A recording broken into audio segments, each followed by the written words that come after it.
Hi, this is Dr. Anderson, and I'm here to talk to you about your restless legs and why, if you're a woman, there's twice as much of a likelihood of you having restless legs than for a man.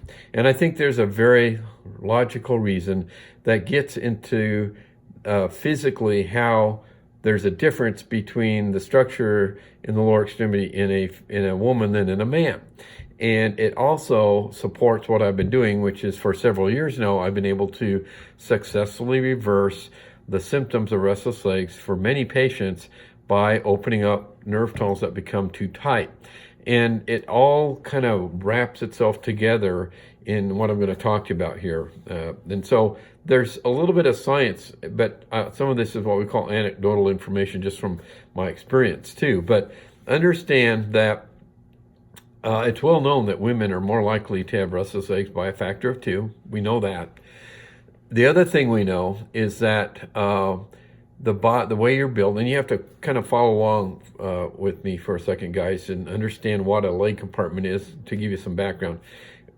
From the knee down, and even from the knee up, there's different muscle compartments, especially there's multiple ones from the knee down to your ankle. And these muscles that are in the leg go down to the foot, and they help with the function of the foot, moving toes up and down and the foot side to side and such.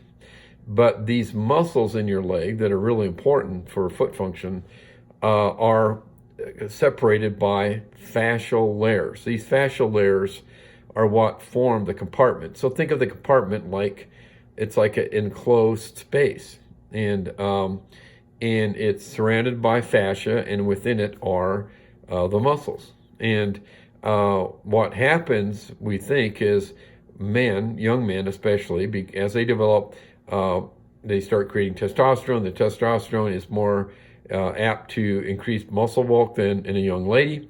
And so therefore, we guys are built with fascia that's more flexible. It's got more give.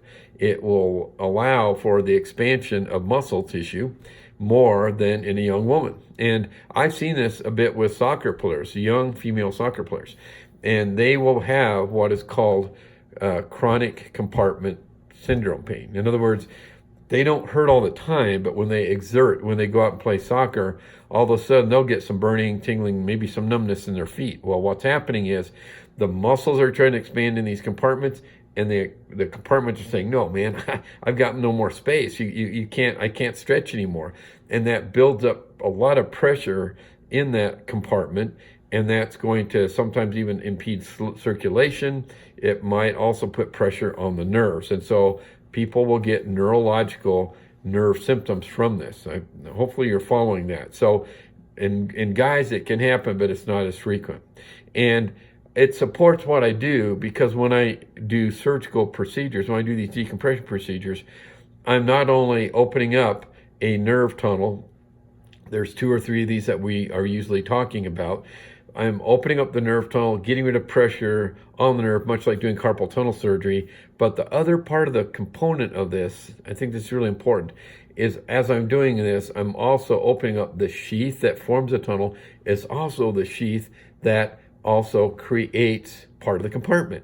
So we're really doing 2 things. We're not only getting pressure off the nerve like in carpal tunnel surgery, but we're also doing a bit of a compartment release by opening up these compartments. So I hope that makes some sense.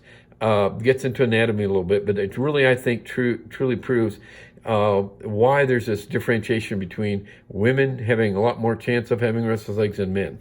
So I appreciate you listening to this. And it's just one more thing that I think it's important that you understand. And if you like this, please let us know. And if you have some comments, I'd really appreciate those too.